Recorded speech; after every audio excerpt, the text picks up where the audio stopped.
लेकिन जब सेराफीना दोनों आंखों से एकदम ब्लाइंड हो गई, तो मैं उसे सच में रास्ता से उठाकर अपने घर ले आया। उसे एक अजीब सा क्यूट आदत हो गया था। वो मेरे कान को हल्का सा चबाती थी और बहुत प्राउड होकर बोलती थी कि वो मेरी अच्छी सी छोटी पपी है। वो अंधेरे का फायदा उठाकर अपने हाथ मेरे पूरे बॉडी पर घुमाती थी और बोलती थी कि वो तो बस साइंस के लिए मेरा बॉडी साइज याद कर रही है। लेकिन फिर एक जादू हुआ और उसकी आंखों की रोशनी वापस आ गई। ट्विस्ट तो अब आएगा। पता चला कि वो अल्ट्रा वेल्दी वैंस फैमिली की बहुत पहले खोई हुई बेटी थी, यानी बहुत बड़ी एरिस। और हाँ, उसका एक पहले से फिक्स किया हुआ फियांसे भी था। इससे पहले कि वो मेरा चेहरा अच्छे से देख पाती, मैंने उस पर अब तक का सबसे बड़ा घोस्टिंग ट्रिक चला दिया। मैंने अपना खुद का एक नकली डेथ सर्टिफिकेट बनवाया और गायब हो गया। मैंने पूरे 5 साल तक एक प्रो की तरह हाइड एंड सीक खेला। जब मुझे रास्ता से खबर मिली कि वो शादी कर रही है, तभी मैंने अपना चेहरा बाहर निकालने की हिम्मत की। लेकिन जैसे ही मेरे स्नीकर्स एयरपोर्ट के फ्लोर पर टच हुए, पूरी जगह को ब्लैक कपड़े वाले बॉडीगार्ड्स के एक स्क्वाड ने घेर लिया। सेराफीना वहां खड़ी थी और उसके हाथ में एक कस्टम टेलर्ड दूल्हे का टक्सीडो था। उसकी स्माइल बहुत जेंटल थी, लेकिन उसमें एक अलग ही पागलपन वाला डेडिकेशन दिख रहा था। वो धीरे से बोली, पुराने फ्योंसे का मेजरमेंट एकदम गलत था। चलो अब मैं फिर से तुम्हारा मेजरमेंट लेती हूँ। मुझे मेरा मैनेजर पकड़कर एक वीआईपी रूम के दरवाजे तक ले गया, लेकिन मेरे पैर वहीं जम गए और मैंने अंदर जाने से मना कर दिया, क्योंकि अंदर सेराफीना वैंस, वो बड़ी एरेस, सबके बीच बैठी थी। दरवाजे के छोटे से गैप से मैंने सुना कि कोई चमचा उसकी तारीफ कर रहा था। मैंने सुना है कि उस टाइम आप अचानक गायब हो गई थी और ब्लाइंड भी हो गई थी। वो बहुत ही बुरा टाइम रहा होगा। सेराफीना एक पोलाइट अमीरों वाली हंसी हंसी और बोली, उतना बुरा भी नहीं था सच में। मेरा ख्याल रखने वाला एक बहुत डेडिकेटेड केयर टेकर था। वो लाइफ आज से कहीं ज्यादा आरामदायक थी। चमचा बोला, ओह, वो पक्का आपका फियांसे ही होगा। हर अच्छे बुरे वक्त में एक दूसरे के साथ खड़े रहने की कितनी सुंदर कहानी है। शादी की बहुत बहुत बधाई हो। नहीं, सेराफीना ने बीच में ही बात काट दी। उसकी आवाज ठंडी ठंड जैसी साफ और चिल थी। वो एक्चुअली यहीं पर है। मैं झटके से चौंका और अपना सर ऊपर उठाया। दरवाजे के गैप से मैंने देखा कि सेराफीना अपनी सुंदर नेल पॉलिश वाली फिंगर से सीधा जमीन की तरफ इशारा कर रही थी। आह, सही बात है। सबके सामने तो मैं मर चुका था। 5 साल पहले मेरे डेथ सर्टिफिकेट पर खुद सेराफीना ने ऑटोग्राफ किया था। मेरा मैनेजर वैल, जो मेरे ठीक बाजू में खड़ा होकर बातें सुन रहा था, वो धीरे से बोला, भाई, उस बंदे की किस्मत बहुत खराब थी। अगर वो मरा नहीं होता तो आज ऐश की जिंदगी जी रहा होता। मैंने एक झूठी हंसी हंसते हुए कहा, नहीं, मुझे नहीं लगता। वैल ने कहा, तुम इतने श्योर कैसे हो सकते हो? उस एरस से इतना क्लोज केयर गिविंग लेने के लिए वो बंदा पक्का कोई बड़ा लेजेंड होगा। उसका सडक्शन स्किल एकदम गॉड टियर होगा। मैंने जल्दी से अपनी आंखें नीचे कर ली ताकि मेरा डर और गिल्टी चेहरा ना दिखे। सच बोलूं तो कभी कभी मुझे खुद समझ नहीं आता था कि हमारे पहले टाइम पर किसने किसे सड्यूस किया था। उस वक्त ब्लाइंड होने की वजह से उसके सुनने की पावर सुपर हीरो जैसी हो गई थी। मैंने बस उसके कान में एक छोटा सा सेंटेंस बोला था, लेकिन उसके लिए वो दिमाग में एक पटाखों के शो जैसा था, जिसने उसके ब्रेन को एकदम मेल्ट डाउन कर दिया। मैं उस वक्त बहुत मासूम था और उससे पूछ रहा था कि क्लाइमैक्स का मतलब क्या होता है। वो मुझे समझाने की कोशिश कर रही थी, तभी उसका हाथ भटक गया। वो मेरे दिल को टच करना चाहती थी, लेकिन उसका हाथ गलती से थोड़ा नीचे चला गया। तुरंत ही उसकी गर्दन और कॉलर बोन्स एकदम टमाटर जैसे लाल हो गए। उसे इस तरह एकदम टाइट और लाल होते देखकर मेरे डम दिमाग को लगा कि उसे स्ट्रोक आ गया है। इसलिए मैं तुरंत उसे सीपीआर देने के लिए आगे बढ़ा। किसको पता था कि उसके पास निंजा जैसे रिफ्लेक्सेस हैं। उसने मेरे हाथ चारों तरफ लॉक कर दिए और मेरे लिप्स को अपने लिप्स से जोर से बंद कर दिया। मैं अभी उन पुरानी यादों में खोया ही था कि तभी एक वेटर अपनी सर्विस कार्ड लेकर पीछे से मुझे टक्कर मारी। मैं डर कर थोड़ा झुका और गलती से दरवाजा पूरा खुल गया। दरवाजे के ठीक सामने बैठी सेराफीना ने धीरे से अपनी आंखें उठाईं और मुझे देखा। जैसे ही हमारी आंखें मिली, मेरे वेन्स का खून एकदम बर्फ बन गया। मैं वहां से मुड़कर भाग भी नहीं सका। लेकिन 5 साल तक कॉर्पोरेट वर्ल्ड में काम करने की वजह से मेरी नकली कस्टमर सर्विस वाली स्माइल कुछ ही सेकंड्स में मेरे चेहरे पर आ गई। ये कितना अजीब था ना। भले ही सेराफीना और मैंने 2 साल तक एक ही बेड शेयर किया था और उन पतली उंगलियों ने मेरे चेहरे और बॉडी को मेरे खुद के हाथों से भी अच्छे से पहचाना था, लेकिन उसके लिए मैं बस एक चलता फिरता मुर्दा था। एक ऐसा बंदा जिसे उसने अपनी फंक्शनल आंखों से कभी नहीं देखा था। और अगर आपने किसी बंदे को कभी देखा ही नहीं, तो आप उसे पहचानेंगे कैसे? जैसा मैंने सोचा था, सेराफीना ने मुझे नहीं पहचाना। जब हमारे ग्लासेस आपस में टकराए, तो उसकी चमकदार लेकिन एकदम ठंडी नजर मुझ पर पड़ी, जिससे मेरी पीठ में एक डर की लहर दौड़ गई। ये बिल्कुल वैसा ही वाइब था जैसा हमारी पहली रात को था। वो हॉस्पिटल की एक तूफानी रात थी, जहां बादल गरज रहे थे और मैंने हमेशा के लिए अपनी माँ को खो दिया था। मैं रास्ता से रोता हुआ जा रहा था। तभी एक गंदी गली में मेरा पैर फिसल गया। वहां सेराफीना बैठी थी, एकदम भीगी हुई, एक दीवार के सहारे और एक टूटे हुए अकॉर्डियन की तरह सांस ले रही थी। वो बहुत बेचारी लग रही थी। उस खराब सी स्ट्रीट लैंप के नीचे उसका चेहरा चोटीला और घायल था, फिर भी वो इतनी सुंदर थी कि मेरी सांस रुक गई। उसकी बड़ी आमंड जैसी आंखों से खून निकल रहा था, लेकिन उसकी नजर में इतना गुस्सा और ठंडक थी जो किसी बर्फ के जमाने को शुरू कर दे। मेरे अंदर के डर ने मुझसे कहा कि भाग जाओ, लेकिन तभी मुझे अपनी माँ की याद आई। माँ ने हॉस्पिटल के बेड पर कितना दुख झेला था। अगर उन्हें कोई बचा लेता तो क्या होता। इसलिए मैंने सेराफीना को उठाया, उसे अपने छोटे से किराए के रूम में लाया और अपनी पूरी लाइफ सेविंग्स उसके ट्रीटमेंट पर खर्च कर दी। उस वक्त मैं अनपढ़ और बहुत गरीब था। मुझे ये भी नहीं पता था कि जो भीगे कपड़े उसने पहने थे उनकी कीमत मेरी पूरी जिंदगी से ज्यादा थी। उसे एक रास्ते का गरीब समझकर मुझे लगा कि मेरी माँ जन्नत से मेरी अकेली जान पर रहम खाकर उसे मेरे पास भेजी है। मुझे लगा कि मुझे फिर से एक फैमिली मिल गई है, इस दुनिया में एक सहारा मिल गया है।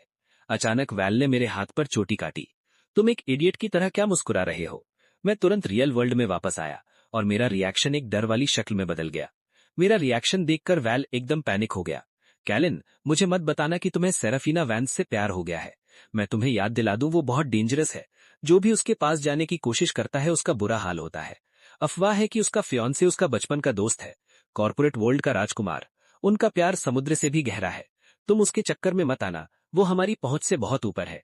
उसे गुस्सा दिलाया तो तुम खत्म। गुस्सा दिलाया? पुराने दिनों में जब मैंने सेराफीना को छोड़ने का सोचा था, मैंने उसे एक सस्ते बेड पर बांध दिया था, जो एक रात के 20 बक्स का मिलता था। मैंने 3 घंटे तक उसके साथ फिजिकल होकर उसे बोला कि 2 साल तक उसका ख्याल रखना बस मेरा एक टाइम पास था, एक छोटा सा गेम था। मैंने उससे कहा कि एक रिच लड़की मुझे पसंद करती है और वो मेरी लाइफ का खर्चा उठाने के लिए रेडी है, इसलिए अब मुझे उसकी कोई जरूरत नहीं है। सेराफीना का चेहरा गुस्से से एकदम लाल हो गया था। वो चिल्लाई और रोते हुए बोली, कैलिन थॉर्न, अगर तुम मुझे कभी मिले तो मैं भगवान से प्रे करूंगी कि तुम बहुत तड़पो।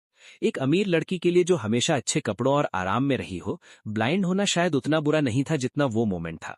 सच बोलूं तो मेरा उसे गुस्सा दिलाने का लेवल आसमान पार कर चुका था। शुक्र है कि अब मैं सबके लिए मर चुका हूं। इसके लिए उसके नकली फियांसे को थैंक यू बोलना चाहिए। खैर, जब ये पार्टी खत्म होगी तो सेराफीना और मैं फिर से अलग अलग दुनिया के अनजान लोग बन जाएंगे। थोड़ा आराम महसूस करते हुए मैं होटल के गार्डन में घूमने चला गया। मैंने ऊपर देखा तो एक पतली सी लड़की वहां खड़ी थी, अपनी उंगलियों में एक लंबी और सुंदर सिगरेट पकड़े हुए। वो सेराफीना थी। उसने अपना सर घुमाया और मुझे देखा। जैसे ही मेरा दिमाग भागने का प्लान बना रहा था, तभी वो अचानक चिल्लाई, एनकॉर। मैं डर के मारे लगभग कूद गया। एनकॉर? क्या उसे पता चल गया कि मैं जिंदा हूं? जब मैं पैनिक हो रहा था और अपना भेद खोलने ही वाला था, तभी पीछे से एक छोटा सा डॉग भागता हुआ आया और मेरे पैरों से लिपट गया। ये वही रास्ते का डॉग था जिसे मैं पहले रखता था। अपनी आदत की वजह से मैंने तब इसका कोई नाम नहीं रखा था। मुझे यकीन नहीं हो रहा था कि सेराफीना ने उसे अडॉप्ट कर लिया और उसका नाम इतना फिल्मी एनकॉर रख दिया। पॉइंट 1, एनकॉर डॉग का नाम था, मेरा नहीं, जो नकली मरा हुआ बंदा है। पॉइंट 2, इस वर्ड से ही मुझे डर लगता है। अगर उसे पता चला कि मैं किसी कब्र में नहीं हूं और मैंने उसके साथ गेम खेला है, तो मेरा बहुत बुरा हाल होगा। एनकॉर, तमाशा बंद करो। सेराफीना ने अपनी सिगरेट बुझाई और स्माइल करते हुए उस डॉग को इशारा किया। लेकिन क्योंकि डॉग ने मुझे 5 साल से नहीं देखा था, वो मेरे पैरों के पास बहुत ज्यादा खुश हो रहा था। लगता है मेरा डॉग आपको बहुत पसंद करता है। सेराफीना की नजर मेरे चेहरे पर टिक गई, एकदम शांत लेकिन बहुत गहरी और डरावनी। मुझे पसीना आ रहा था और मैं दिमाग में उस डॉग को थैंक यू बोल रहा था। कम से कम उसकी वजह से मेरे अजीब चेहरे का एक बहाना मिल गया। सॉरी, शायद मुझसे मीट की स्मेल आ रही है। कुछ देर पहले स्टेक सॉस मेरे ऊपर गिर गया था। अब मैं चलता हूँ। मैं भागने के लिए मुड़ा, लेकिन इससे पहले कि मैं एक कदम भी आगे बढ़ाता, सेराफीना ने एक बड़ा शॉकिंग बात कही। डॉग बनना एक्चुअली काफी खुशी वाली बात है ना? मैं एकदम जम गया और धीरे से पीछे मुड़ा। आपका मतलब एक अच्छा डॉग बनने से ओनर से ट्रीट्स मिलती हैं, तो ये कोई बुरी बात नहीं है? पुराने दिनों में जब हमारी गरीबी वाली रोमांस का हनीमून फेस चल रहा था, तब सेराफिना मेरे ऊपर चढ़ती थी, प्लेफुली मेरे कान को चबाती थी और रोने का नाटक करते हुए बोलती थी कि वो केल की अच्छी सी छोटी पपी है। मेरा दिल एकदम मेरे गले तक आ गया। सॉरी मिस, मैं एक इंसान हूँ, मुझे डॉग साइकोलॉजी के बारे में कुछ नहीं पता। मेरा ये साफ मना करना माहौल को एकदम बर्फ जैसा ठंडा कर गया। मैं परेशानी में भागने का रास्ता ढूंढ रहा था, तभी सेरेफिना ने अचानक पूछा, अगर तुम्हारे पास एक अच्छा डॉग होता, तो क्या तुम उसे अचानक छोड़ देते? मैं पहली बात तो कोई डॉग रखता ही नहीं। क्यों? क्योंकि मुझे रिस्पॉन्सिबिलिटी से बहुत ज्यादा एलर्जी है। अंदर से मुझे सच पता था, मैंने अपनी माँ को खोया, सेराफिना को खोया और अपने छोटे डॉग को भी खो दिया। मैं अब अपने अंदर कोई कमजोरी नहीं रखना चाहता था। मुझे कुछ बड़े लोगों के साथ ड्रिंक पीना है। मैं आपको और परेशान नहीं करूंगा मिस। मैं जाने के लिए मुड़ा, लेकिन उस छोटे से डॉग ने फिर से मेरे पैरों पर छलांग मार दी। मैंने उसे दबने से बचने के लिए जल्दी से अपना पैर हटाया, मेरा बैलेंस बिगड़ गया और मैं आगे की तरफ गिरने लगा। अचानक पीछे से दो नरम हाथ आगे आए और उन्होंने मेरी कमर को जोर से पकड़ लिया, बिल्कुल पुराने दिनों की तरह। क्या हुआ? क्या तुम्हारी तबीयत खराब है? मेरी पीठ उसके नरम चेस्ट से टिकी हुई थी और वो जानी पहचानी नरम चिंता वाली आवाज मेरे कान में गूंजी। ये बिल्कुल वैसा ही था जैसे वो उन 2 साल के साथ में मेरी फिक्र करती थी। इसने मुझे फिर से एक ऐसी बुरी उम्मीद दे दी कि शायद हम सच में एक साथ बूढ़े हो सकते थे। सेरेफिना, तुम गार्डन में इतनी देर से क्या कर रही हो? एक साफ और अमीरों वाली मर्दाना आवाज हमारे पीछे से आई। मुझे पीछे मुड़कर देखने की भी जरूरत नहीं थी कि वो कौन था। जूलियन स्टर्लिंग, बचपन का दोस्त, फियोंसे, और वो आवाज जिसने मेरे सारे सुंदर सपनों को तोड़ दिया था और मेरे दिमाग पर एक जख्म छोड़ दिया था। मेरे लिए जूलियन स्टर्लिंग एक ट्रॉमा जैसा था। मुझे अच्छे से याद है जब वो पहली बार मेरे सस्ते, खराब किराए के घर में अपने बहुत महंगे लेदर के जूतों के साथ आया था। उसके पहले वर्ड्स थे, तो ये है वो कचरा जिसके साथ सरेफिना 2 साल से सो रही थी। सच बोलूं तो उस बंदे में बहुत सब्र था जो उसने हमारे फ्यूचर के लिए मेरे रूम की बदबू को झेला। मैं कोई कमजोर बंदा नहीं हूं, लेकिन जूलियन के सामने खड़े होकर जिसके अंदर से अमीरी की खुशबू आ रही थी, मैं एक पल के लिए कुछ नहीं बोल पाया। वो पहली बार था जब मेरी गरीबी ने मुझे मेरी कमजोरी पर रुलाया था। लेकिन शुक्र है वो दिन अब खत्म हो चुके थे, क्योंकि मेरा दिल अब पहले जैसा दुखी और बेचारा नहीं था। मैंने जल्दी से सेरेफिना को अपने ऊपर से हटाया और सीधा खड़ा हो गया। जूलियन पीछे से चलकर आया। जब उसने मेरा चेहरा देखा तो उसकी आंखें एकदम फटी की फटी रह गई, लेकिन 3 सेकंड के अंदर ही उसने अपने चेहरे पर वही पुराना घमंड वापस ला दिया। क्लियरली उसकी एक्टिंग मेरी एक्टिंग से बहुत अच्छी थी। जूलियन ने एक झूठी स्माइल दी। हेलो, तुम शायद वही नए सिंगर हो जिसे वैल ने अभी साइन किया है ना? हाँ। तो फिर तुम मेरी सरेफिना को गले क्यों लगा रहे थे? जूलियन ने सरेफिना की तरफ देखा और मजाक में एक गुस्से वाली बात कही। क्या तुम्हें डर नहीं लगता कि उसका फ्यूचर फियांसे गुस्सा हो जाएगा? फियांसे? सेरेफिना ने धीरे से उस वर्ड को दोहराया। उसकी लंबी आईलैशेस थोड़ी कांपी, फिर भी उसकी ग्रेश ब्लू आंखें मुझ पर टिकी हुई थी, जैसे उनमें कोई गुस्से का ज्वालामुखी फटने वाला हो। मैंने अपना चेहरा नॉर्मल रखा। मैं बस उस डॉग से डर गया था। मुझे पकड़ने के लिए थैंक यू मिस। अपनी बात बोलकर मैं वहां से भागने लगा, लेकिन सेरेफिना अपनी महंगी हील्स में तेजी से चलती हुई आई और मेरा रास्ता रोक दिया। उसने अपने पर्स से एक शादी का कार्ड निकाला और मेरे सामने रख दिया। मेरी शादी 1 महीने में है, तुम्हें आना ही होगा। उसकी आवाज एकदम साफ और गुस्से वाली थी। जूलियन ने बीच में कहा, सेरेफिना डार्लिंग, तुम भी ना? इस कार्ड पर तो अभी सील भी नहीं लगी है, लोग दूल्हा दुल्हन का नाम देख लेंगे। मेरा उनकी अमीरों वाली बातें सुनने का कोई मूड नहीं था।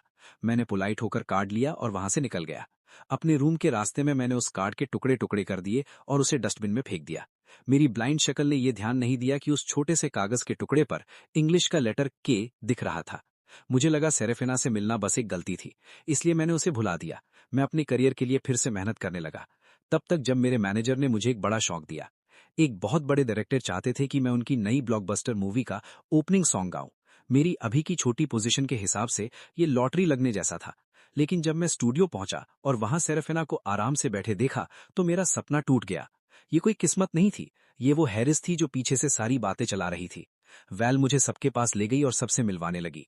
जब हम सेरेफिना के पास पहुंचे तो वैल बोली, आपका बहुत थैंक यू कि आपने खुद उसे रिक्वेस्ट किया मिस्टर थॉर्न। बहुत दिनों बाद मिले, सेरेफिना ने कहा। वैल ने जल्दी से बात को ठीक किया। ओ, एक्चुअली इसका स्टेज नेम केलिन है, केलिन थॉर्न। मेरा दिल जोर जोर से धड़कने लगा।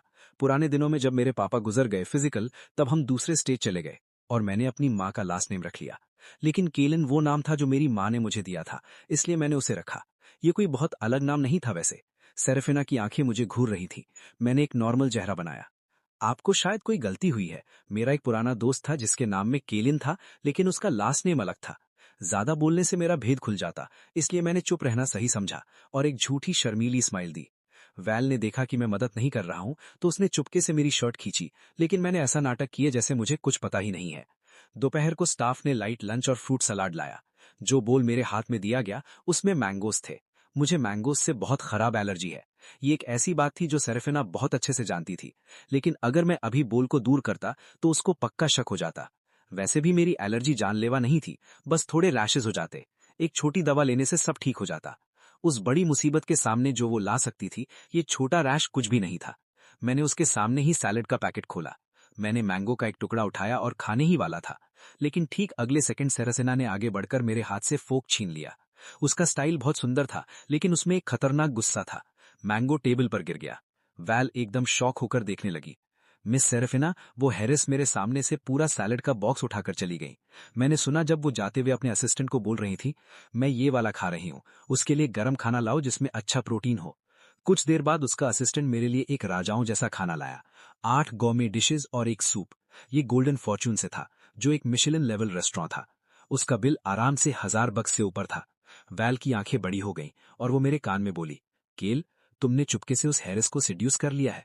क्या तुमने उसे फंसा लिया है? मुझे लगता था वो मर्दों से नफरत करती है, लेकिन वो जिस तरह तुम्हें देखती है, लगता है इस दुनिया में बस तुम ही अकेले जिंदा इंसान हो। इस बड़े स्टूडियो में उसकी नजर बस तुम पर है। बस मैं ही, है ना? मुझे लगता है 5 साल पहले उससे धोखा खाना उतना बेचारा नहीं था जितना लग रहा था। अगर वैल जैसे तेज दिमाग वाले इंसान भी उसकी एक्टिंग से धोखा खा सकते हैं, तो मैं क्या चीज हूं? जब मैंने पहली बार सैफिना को रास्ते से उठाया था, उसकी चोटें बहुत खराब थीं और मैं इतना गरीब था कि मेरे कपड़ों पर पैचेस लगे थे। मैंने उसे होमलेस शेल्टर में छोड़ने का बहुत सोचा था, लेकिन शायद उसने मेरे दिमाग की बात समझ ली। जैसे ही मैं दरवाजा खोलने के लिए खड़ा हुआ, उसके घायल हाथ ने मेरी शर्ट का कोना पकड़ लिया। मत जाओ प्लीज, मुझे मत निकालो। उसने मेरी तरफ देखा। भले ही वो आंखें ब्लाइंड थी, फिर भी वो सूरज जैसी चमकदार थी जो किसी को भी अपना बना ले। मेरा दिल तुरंत पिघल गया। मैंने उससे पूछा कि उसके पेरेंट्स या रिलेटिव्स कहाँ हैं। बस उसने अपना सिर झुका लिया। वो छोटा चेहरा, जिस पर चोट के निशान थे, एकदम छोड़े हुए डॉग जैसा लग रहा था। मुझे लगा कि उसे दुनिया ने छोड़ दिया है और डर की वजह से उसकी मेमोरी चली गई है। उस दिन से मैंने दिन में 3 जॉब्स करना शुरू कर दिया ताकि हम खाना खा सकें। हर रात जब मैं थककर घर आता तो सेरेफिना मुझे गले लगाती थी ताकि मेरे ठंडे हाथ पैर गर्म हो जाएं। केल, तुमने बहुत मेहनत की है, बस मेरी आंखें ठीक होने का वेट करो। मैं तुम्हें सबसे खुशी वाली जिंदगी दूंगी, सबसे अच्छा माहौल दूंगी, ताकि तुम्हें कभी दुख न झेलना पड़े और तुम बाकी जिंदगी एक राजा की तरह जियो। आई एम सो सॉरी केल, मेरी वजह से तुम दुख झेल रहे हो। बस थोड़ा और वेट करो, मैं वादा करती हूँ मैं ये सब ठीक कर दूंगी। उसके गर्म हाथ पैर जब मेरे चेस्ट से लगते थे तो मेरे दम और भोले दिल को सच में बहुत आराम मिलता था। उसकी ये बातें सुनकर मेरा अंदर का सब कुछ पिघल जाता था। मुझे इस बात का बिल्कुल अंदाजा नहीं था कि एक रास्ते पर मिली लड़की जिसकी मेमोरी चली गई है, वो इतने बड़े और कॉन्फिडेंस वाले वादे इतनी आसानी से कैसे कर रही है। और मैंने उसकी आंखों के पीछे छुपे उस दर्द को भी नहीं देखा। मैं तुम्हें गलत क्यों बोलूंगा, मैं कहता था। मैं इस घर का मर्द हूं, मेरा काम बाहर जाना और खाना लाना है। वाइफी, मैंने सोचा है जब हमारे पास थोड़े पैसे जमा हो जाएंगे तो हम बड़े सिटी जाएंगे तुम्हारी आंखों का चेकअप करवाने। मैंने सुना है वहां सबसे अच्छा आई हॉस्पिटल है। कुछ भी हो जाए, मैं तुम्हारी आंखें ठीक करवा के रहूंगा ताकि तुम मेरे साथ इस दुनिया को देख सको। अगर हमारी किस्मत अच्छी रही तो हमारा एक बच्चा होगा, अगर नहीं हुआ तो कोई बात नहीं, हम दोनों एक दूसरे के बड़े बच्चे बनकर रहेंगे। और हाँ, एक दिन मैं हमारे लिए एक अपना घर खरीदूंगा, तुम वहां आराम से रहोगी। इस छोटे से डिब्बे जैसे कमरे में अब और नहीं रहना पड़ेगा। ना कोई टपकती हुई छत होगी और ना ही अचानक लाइट जाएगी। जब भी मैं किसी सस्ते सीरियल के हीरो की तरह ऐसी बातें शुरू करता था, तो सेराफीना मुझे जोर से गले लगा लेती थी, अपना सर ऊपर करती थी और मुझ पर किसेस की बारिश कर देती थी। फिर वो मेरे ऊपर चढ़ जाती और मुझे इतना तेजी से टीज करती थी कि मेरा मुंह बस उसे किस करने के लिए खुला रहता था, जिससे मेरे गरीबी वाले सपने वहीं बंद हो जाते थे। अब पुरानी बातों को याद करूं तो लगता है कि वो बस मेरी वो बेचारी बातें नहीं सुनना चाहती थी। वैसे भी मेरे जिंदगी के सबसे बड़े सपने एक नॉर्मल इंसान के लिए बस गुजारे जितने ही थे, जबकि वो एक ऐसी रिच एरिस थी जो एक महल में पैदा हुई थी और जिसने बचपन से बस ऐश देखी थी। एक नॉर्मल जिंदगी का मतलब हम दोनों के लिए एकदम अलग था। उस खराब से अपार्टमेंट के अंदर हम दो अकेले इंसान एक दूसरे को गर्म रखने के लिए साथ थे, लेकिन जैसे ही उस दरवाजे से बाहर कदम रखो, हम दो अलग दुनिया के लोग थे, एकदम मिट्टी और कीमती हीरे जैसे अलग।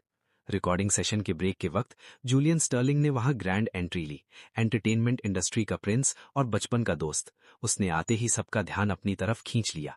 उसने सबको महंगा आफ्टरनून टी सेट बांटा और सबसे अच्छी पेस्ट्री बचाकर खुद सरफीना के पास लेकर गया। सरफीना डार्लिंग, आज एक थीम सॉन्ग की रिकॉर्डिंग सुनने के लिए इतना फ्री टाइम कैसे मिल गया? तुम थोड़ी देर पहले बहुत ध्यान से सुन रही थी। सेराफीना ने उसे कोई साफ जवाब नहीं दिया, बस ठंडे दिमाग से बोली, क्योंकि मैं किसी बहुत इंपॉर्टेंट इंसान को देखना चाहती थी। पूरे रूम में सब लोग ऊ ऊ करके टीज करने लगे। जूलियन ने बस एक अजीब सी स्माइल दी।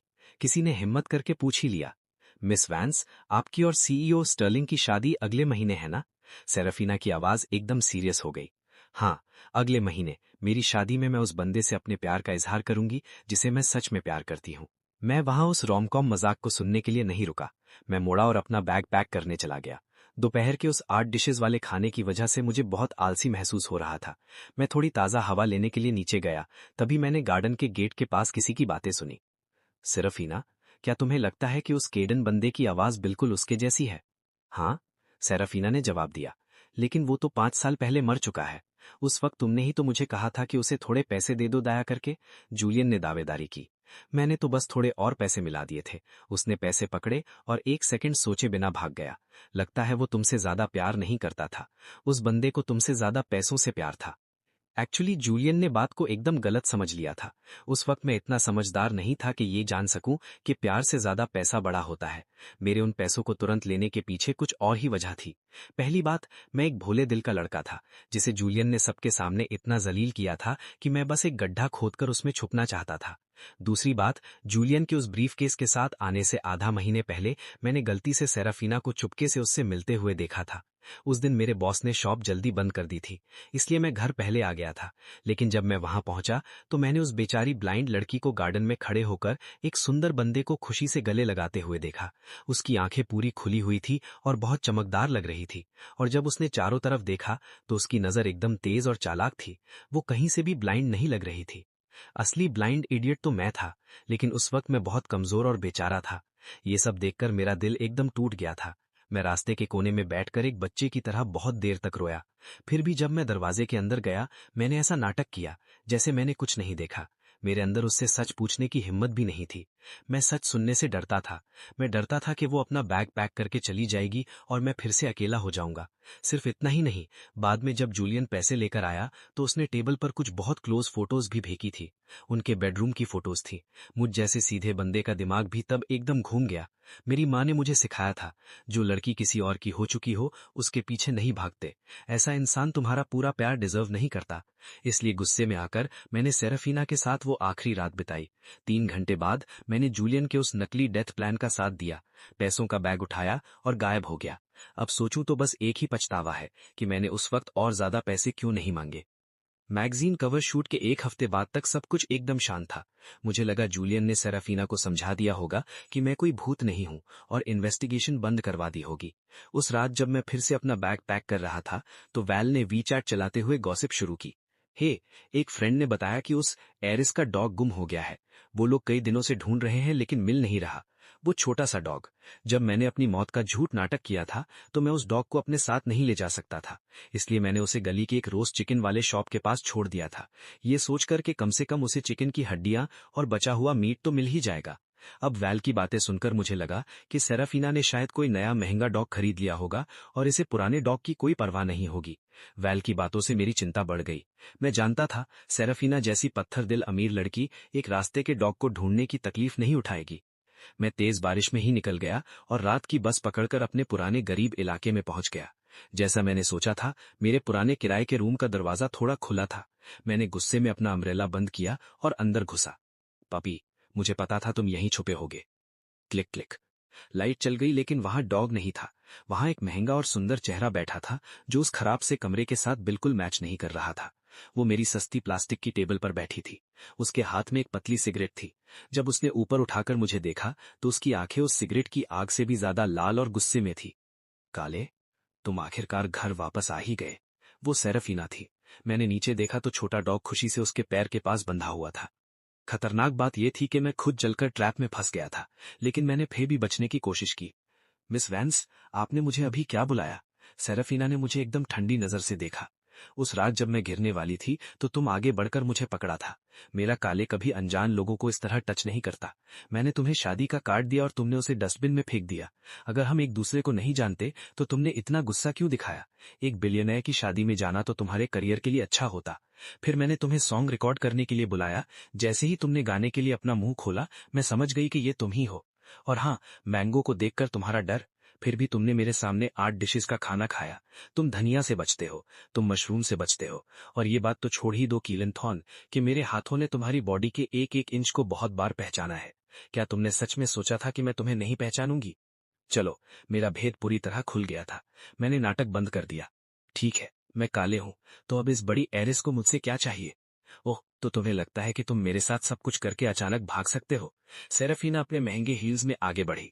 उसके अंदर से एकदम डेंजरस गुस्सा निकल रहा था। मुझे लगा अब मेरे चेहरे पर एक जोर का थप्पड़ पड़ेगा। वैसे भी हमारी आखिरी रात को मैं बहुत हार्डकोर था, जिससे 1 महीने तक उसके पैर कांप रहे थे। मुझे लगा अब बदला लेने का वक्त आ गया है। लेकिन इसके बदले सेराफीना मेरे एकदम पास आई, अपने हाथ उठाए और नर्म उंगलियों से मेरे चेहरे को पकड़ लिया। उसके नर्म हाथ मेरे चेहरे को पहचान रहे थे। तो तुम बिल्कुल वैसे ही दिखते हो जैसा मैंने सोचा था, वो धीरे से बोली। 5 साल तक मैंने दिमाग में लाखों बार तुम्हारा चेहरा बनाया था। तुम बहुत हैंडसम हो। वो मुझे बिना पलक झपके देखे जा रही थी। तुम अब तक के सबसे हैंडसम मर्द हो जिसे मैं मिली हूँ। मैं पीछे नहीं हटा। मैंने बस ड्राई होकर पूछा, क्या आपको मजा आ रहा है मिस? आप एक बड़ी एरिस है। आपको अपना महल वापस मिल गया है। आपके पास दुनिया का सारा पैसा और पावर है। और अब आपको पुराने दिनों की याद आ रही है। क्या हम हमारी इस गरीबी वाले रोमांस का गेम फिर से खेलना चाहती है? जरूर, मुझे पैसे दिखाओ और मैं खेलने के लिए तैयार हूँ। मैंने सीधा उसकी आंखों में देखा। शायद मेरी इस पैसे वाली बात ने उसे बहुत गुस्सा दिला दिया। सेराफीना ने मुझे गुस्से से घूरते हुए अपने दांत पीसे। क्या तुम्हारी आंखों में बस पैसा ही बचा है? पैसों के लिए तुम अपना नाम और अपना शहर तक बेच दोगे? एकदम सही सुना। सिर्फ इतना ही नहीं, उस वक्त मैंने 3 मिलियन बक्स लिए थे और खुद के मरने का झूठा नाटक किया था बस वहां से निकलने के लिए। सच बोलूं तो अब पुरानी बातें याद करता हूं तो लगता है मैं एकदम इडियट था। वैंस फैमिली की इतनी बड़ी हैरिस की जान बचाने के बदले 30 मिलियन भी मांगता तो कम होता। अचानक सेराफीना ने आगे बढ़कर मुझे जोर से गले लगा लिया और अपनी टोस पर खड़ी होकर मेरे लिप्स को बहुत गुस्से से चूमने लगी। उसने एक हाथ से अपनी ड्रेस का बेल्ट निकाला और एक खतरनाक अमीरों वाले घमंड और तेजी के साथ मेरे दोनों हाथों को जोर से बांध दिया। उसके लाल लिप्स मेरे कॉलर बोन की तरफ नीचे आने लगे। नहीं, मैं भाग नहीं सकता। ठीक है, तो मैं भागूंगा भी नहीं। मेरे साथ सोना चाहती हो? शौक से सो, मेरा क्या नुकसान है? मैंने उसे ताना मारते हुए कहा। मैंने तो तुम्हारे साथ तब भी सोया था जब तुम ब्लाइंड थी। अब तो तुम एक चमकती हुई बिलियनर हो। तुम्हारे साथ फिजिकल होना तो मेरे लिए लॉटरी लगने जैसा है। सेराफीना गुस्से से एकदम लाल हो गई। उसने मेरी चेस्ट पर जोर से धक्का दिया ताकि मैं उस सस्ते 20 बक्स वाले बेड पर गिर जाऊं। लेकिन तभी शायद उसके दिमाग में कोई आइडिया आया। मुझे नीचे गिराने के बदले उसने मुझे पकड़ा और भींचे हुए बाहर ले गई। वो मुझे घसीटते हुए एक बहुत बड़े मैंशन में ले आई। कार से निकलकर जैसे ही हम विला के अंदर घुसे, वो तुरंत नीचे बैठी और मेरे जूतों को हटाकर मुझे नरम और गर्म स्लीपर्स पहनाने लगी। और ठीक अगले ही सेकंड वो खड़ी हुई, अपने हाथ मेरे गले पर लॉक किए, मेरा सर नीचे खींचा और मुझे बहुत अग्रेसिवली किस करने लगी। जब वो मेरे गले को टीज करने में बिजी थी, मैंने जानबूझकर उसे गुस्सा दिलाने के लिए कहा, हम उस रेंटेड रूम में क्यों नहीं रुके? क्या हैरिस को वो कचरा जैसे कमरा अपनी शाही शक्ल के लिए ज्यादा गंदा लगा? ये सुनते ही उसने किस करना रोक दिया। तुम्हें राइनाइटिस, सर्दी की बीमारी है। वहां की बेडशीट्स बहुत दिनों से धोई नहीं गई हैं। वहां बहुत धूल है। मैं एक सेकंड के लिए जम गया, लेकिन फिर मैंने जल्दी से अपने दिमाग को वापस आइस कोल्ड बना लिया। मैं अब वो भूखा बच्चा नहीं था जो थोड़े से प्यार के टुकड़े देखकर खुशी से रोने लगे।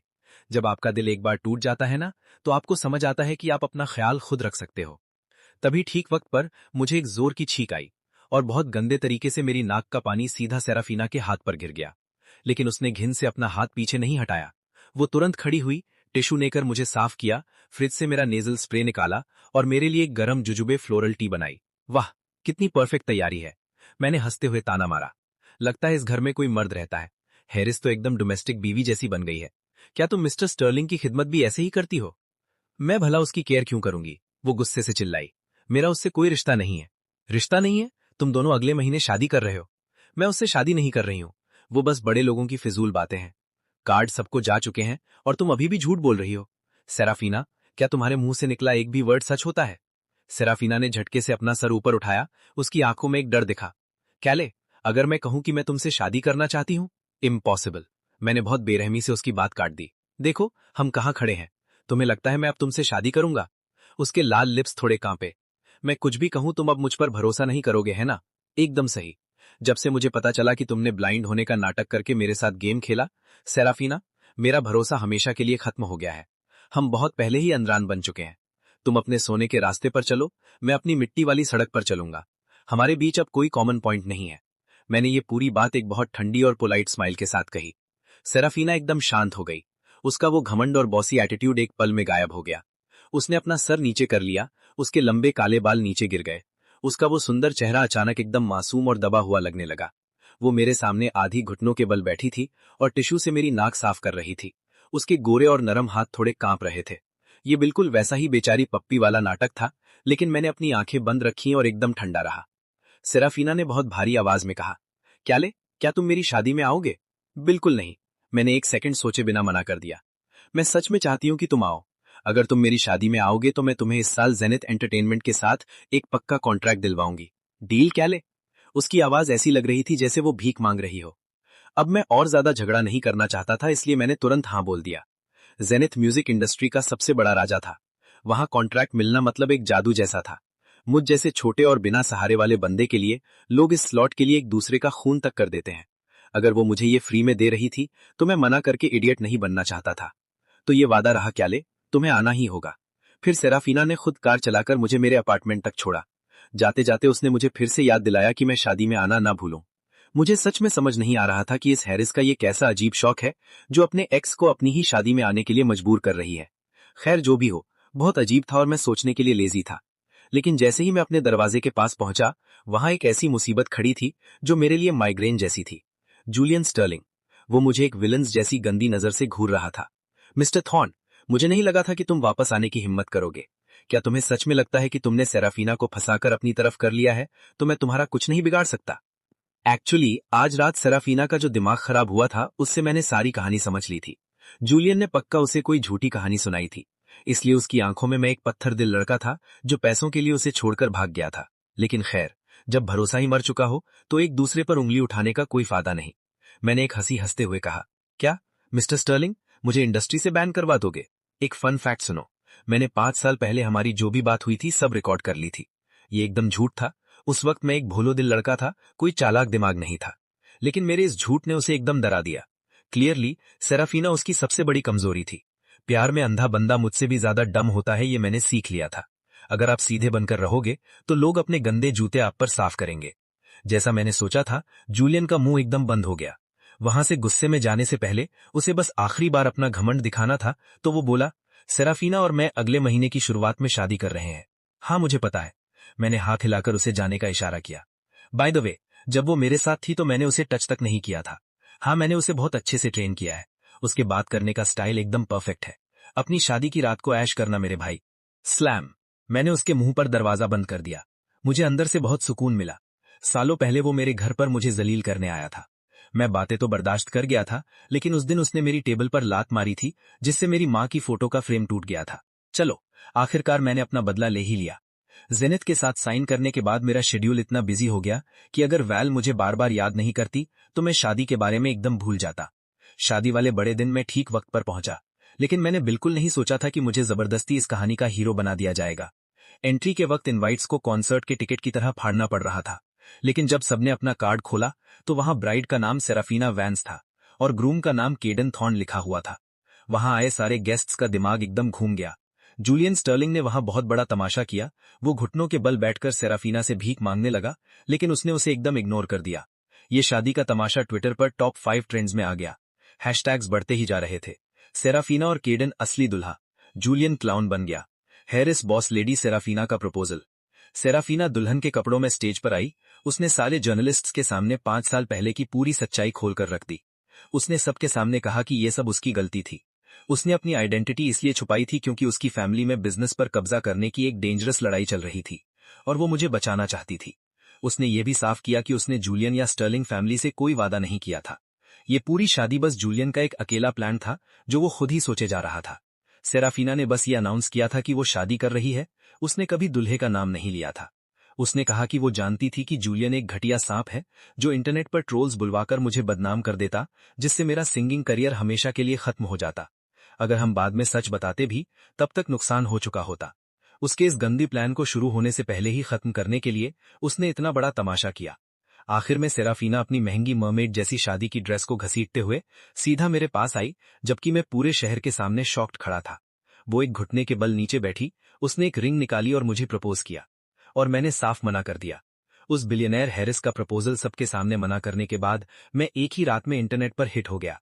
मैं सोशल मीडिया पर सबका सबसे बड़ा सिग्मा मेल आइडल बन गया। लोग बोल रहे थे, वाओ, आप सच में रास्ते से एक बिलियनेयर बीवी उठा सकते हो। भाई के पूर्वजों ने बहुत मेहनत की है। उसकी जैसी लड़की एक घुटने पर बैठी है। ये होता है सच्चा प्यार मेरे भाई। उसकी ऐसी भारी स्टेटस के साथ मर्द उसके थोड़े से ध्यान के लिए मिट्टी तक चाटने को तैयार हो जाते। लेकिन झूठ तो झूठ है, और मैं उसे इतनी जल्दी माफ करके भूलने वाला नहीं था। मिलियंस ऑफ नेटिजन्स चिल्लाए जा रहे थे, केडन इडियट मत बनो। लेकिन सेराफिना को मेरे मना करने से कोई फर्क नहीं पड़ा। मैंने भी बिना किसी शर्म के इस आसमान छूती हुई क्लाउड का फायदा उठाया और अपना नया एल्बम ड्रॉप कर दिया, जिसके लिए मैंने 3 साल तक दिन रात एक किया था। वो एकदम सुपरहिट रहा। मैंने हर बड़े म्यूजिक चार्ट पर कब्जा कर लिया। मेरा करियर एकदम रॉकेट की तरह ऊपर गया। 1 साल के अंदर मैं सारे अवार्ड्स अपने नाम कर रहा था। मेरे गाने हर कॉफी शॉप से लेकर हर छोटी मोटी गली तक बज रहे थे। मैंने एक बहुत बड़ा फैंडम जमा कर लिया, लेकिन मेरी सबसे बड़ी और पागल फैन कोई और नहीं बल्कि सेराफिना वैंस ही थी।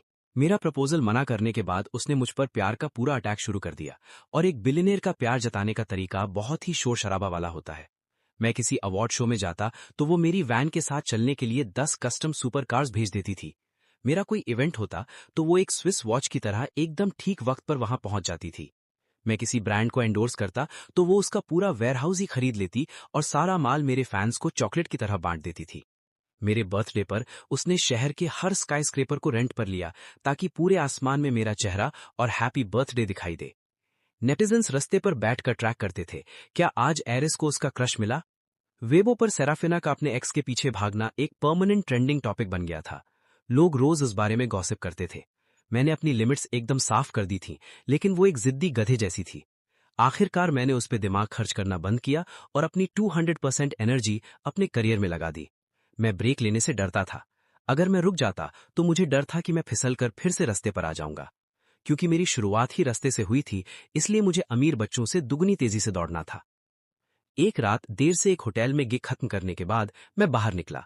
अचानक एक डिलीवरी ट्रक बहुत तेजी से मेरी तरफ मुड़ा। मैं हट नहीं सका। उस 1 सेकंड के अंदर एक जाना पहचाना पतला सा चेहरा पीछे से आया और उसने मुझे आगे की तरफ धक्का दे दिया। सेराफिना और मैं दोनों सड़क पर गिरे, लेकिन उसने हवा में ही अपनी बॉडी को घुमाया और खुद की पीठ को एक मीट शील्ड की तरह यूज किया, ताकि मुझे चोट न लगे। वहां एकदम हंगामा हो गया। हॉस्पिटल में पूरे चेकअप के बाद पता चला कि मुझे एक खरोच तक नहीं आई थी, लेकिन सेराफिना की हड्डियां टूट गई थीं और उसे बेड रेस्ट बोल दिया गया था। ट्रक ड्राइवर पकड़ा गया। ट्विस्ट ये था कि उसे मेरे ही एक छोटे म्यूजिक राइवल ने पैसे देकर भेजा था।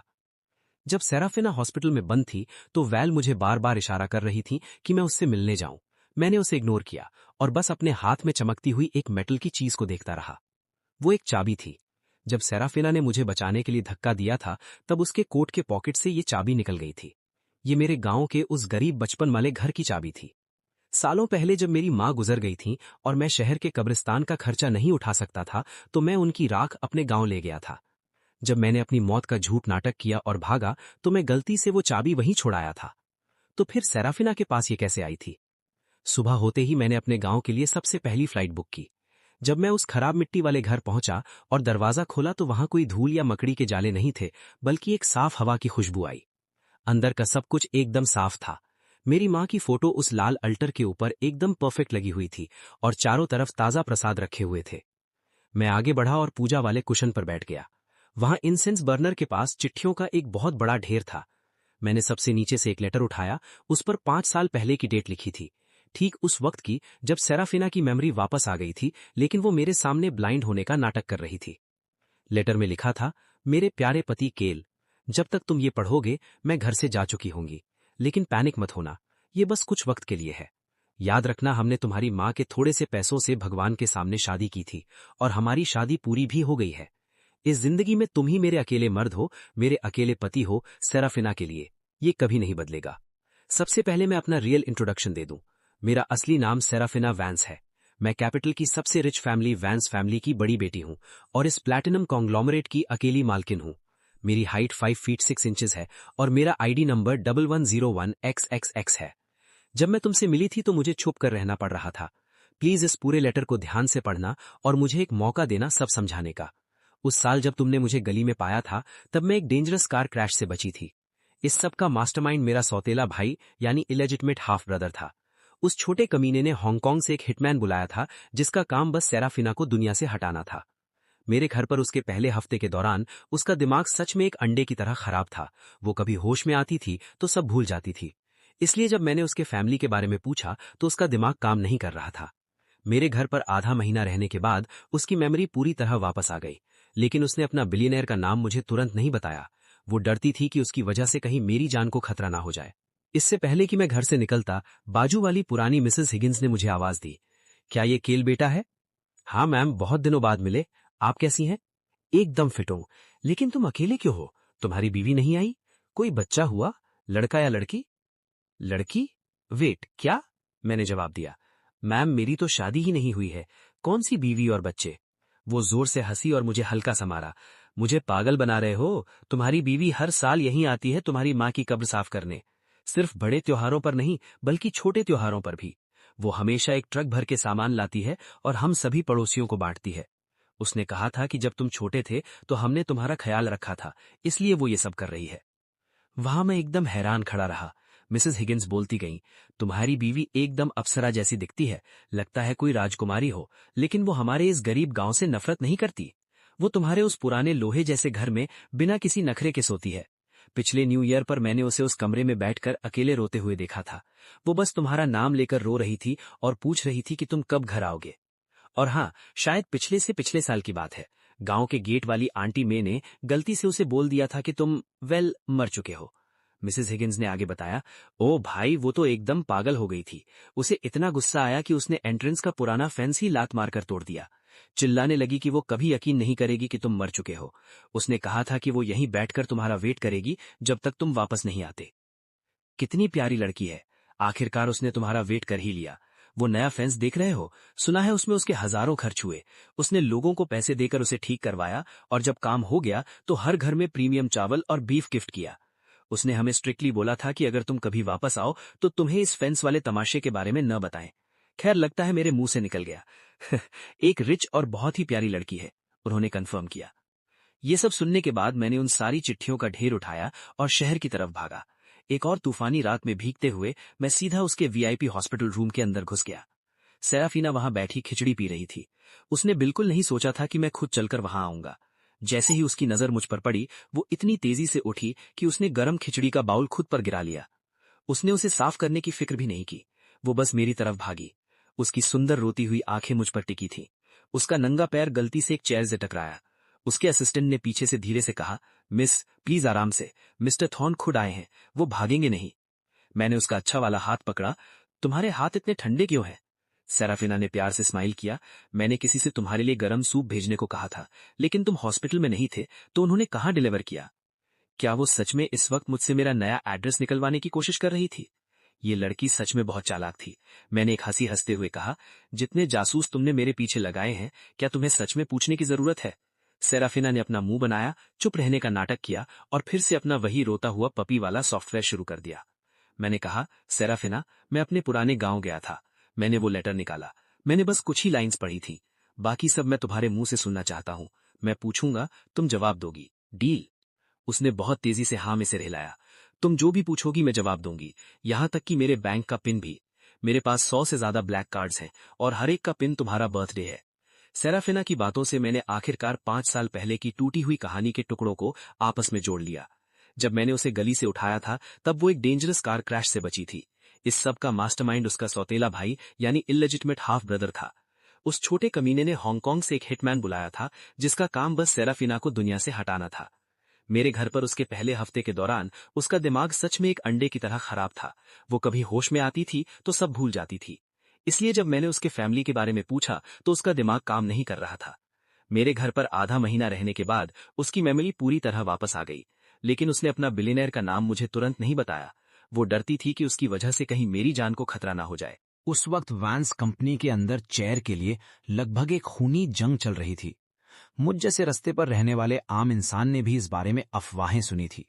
जब वैंस फैमिली के बड़े मुखिया गुजर गए तो उन्होंने अपना पूरा एम्पायर अपनी सबसे पसंदीदा असली पोती लेजिटिमेट ग्रैंड डॉटर के नाम कर दिया। जो सौतेला भाई बहन थे उन्होंने बहुत बड़ा तमाशा खड़ा कर दिया, ये चिल्लाते हुए कि एक औरत इस एम्पायर को नहीं चला सकती, और उन्होंने उसकी जिंदगी को एकदम नरक बना दिया।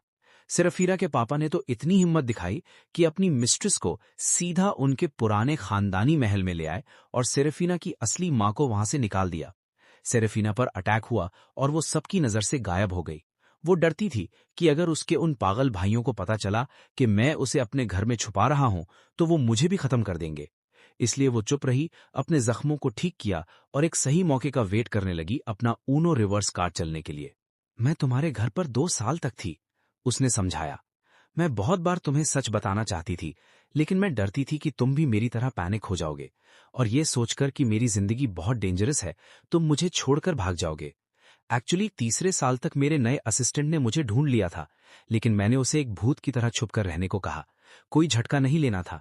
एक छोटी गलती और मेरे भाई हमें ढूंढ लेते और उसका अंजाम बहुत खतरनाक होता।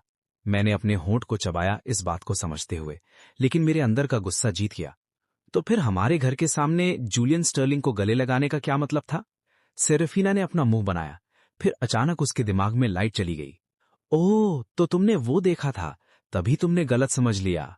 उस दिन उन पागल भाइयों में से एक ने अपने गुंडों को हमारे आसपास ढूंढने के लिए भेजा था।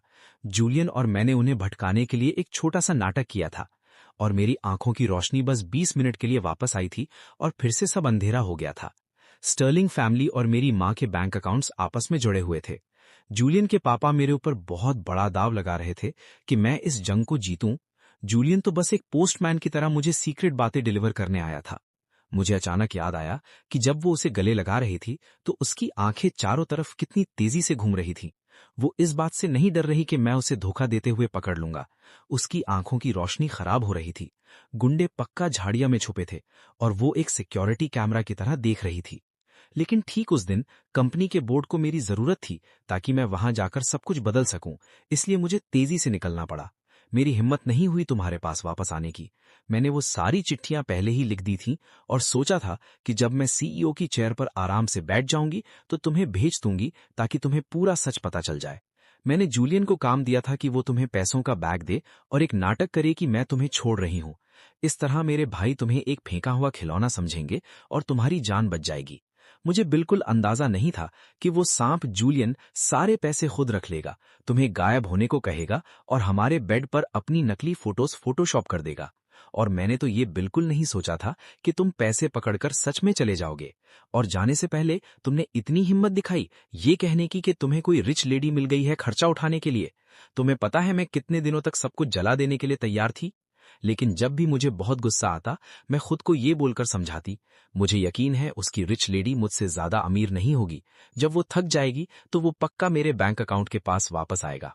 सेरेफिना ने मेरी तरफ बहुत ही गहरे प्यार से देखा। उसकी आवाज में एक डर और खुद पर अफसोस दिख रहा था। मैं ये सब जूलियन पर दोष डालने के लिए नहीं बोल रही हूं केल, मुझे पता है मैंने गलती की। मुझे पहले दिन से ही सब साफ बता देना चाहिए था।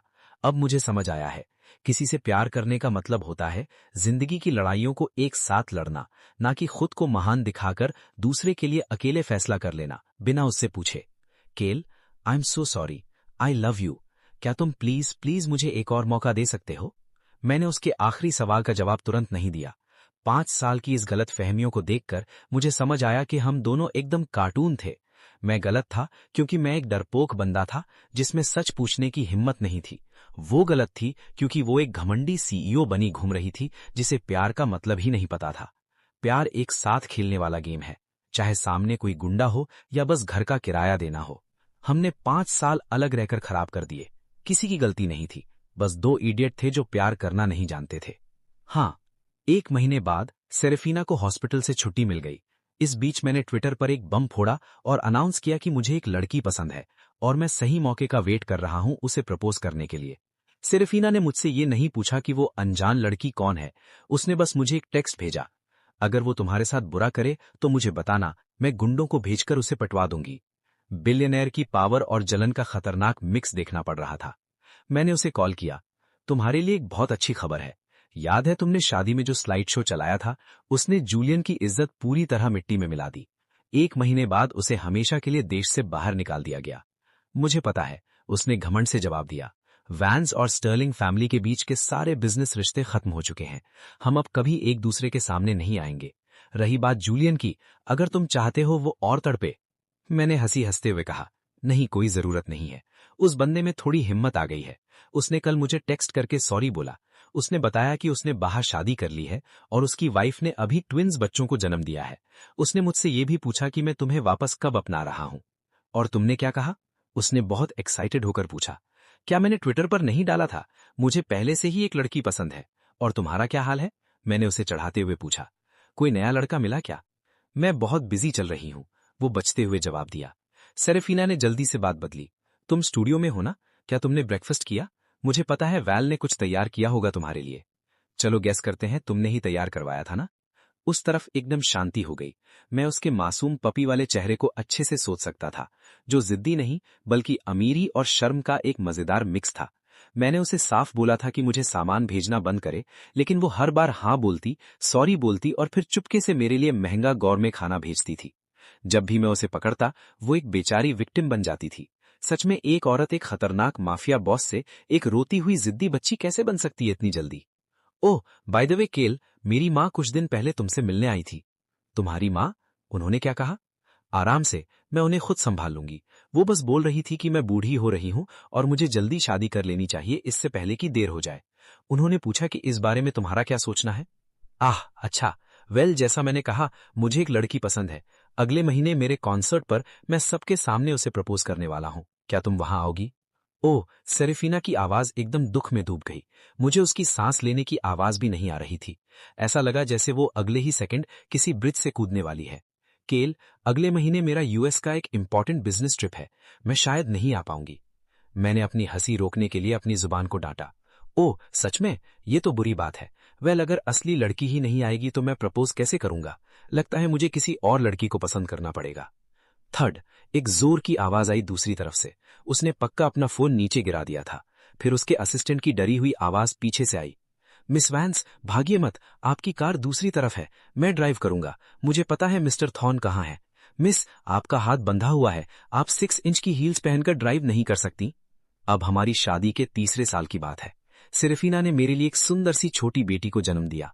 जब हमारी बेटी 5 साल की हुई तो हमने अपना बैग पैक करके अपने पुराने गांव के मिट्टी वाले घर गए। हम उस पुराने घर में रुके और उस छोटी बच्ची को मेरी माँ की कब्र पर प्रसाद चढ़ाने और प्रणाम करने ले गए। हमारी बच्ची की साफ और बच्चों वाली आवाज पहाड़ों में गूंजी। दादी, ये मैं हूँ, एलारा। मम्मी और डैडी मुझे आपके पास लेकर आए हैं। मम्मी ने कहा है कि वो डैडी से बहुत बहुत ज्यादा प्यार करेगी ताकि आप ऊपर आराम से रह सको। दादी, डैडी ने कहा था कि आप एक बहुत अच्छी सिंगर थी। मैं भी गाना सीख रही हूँ, मैं आपके लिए गाती हूँ। मैंने अपना हाथ सेरेफीना की नर्म कमर पर रखा और अपनी उस छोटी बच्ची को देखा जिसका चेहरा थोड़ा मेरी माँ की जैसा लग रहा था। मेरी आंखों में एक सुकून और खुशी के आंसू थे।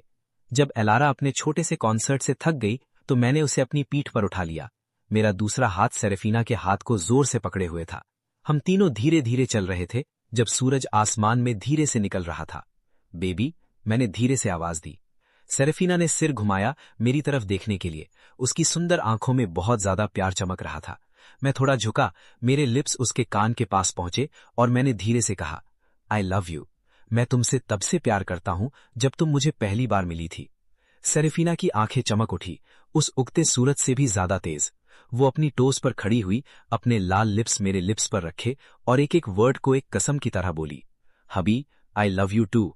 मैंने खुद से वादा किया था कि इस जिंदगी में मैं सिर्फ तुमसे शादी करूंगी। अगर मैं तुम्हारा वेट नहीं कर पाती तो मैं एक अकेली बूढ़ी औरत बनकर मर जाती। सेरेफीना वैंस हमेशा कैलन थॉर्न से प्यार करेगी, इस जिंदगी में भी और अगली जिंदगी में भी, हमेशा के लिए। No refunds, no exchanges.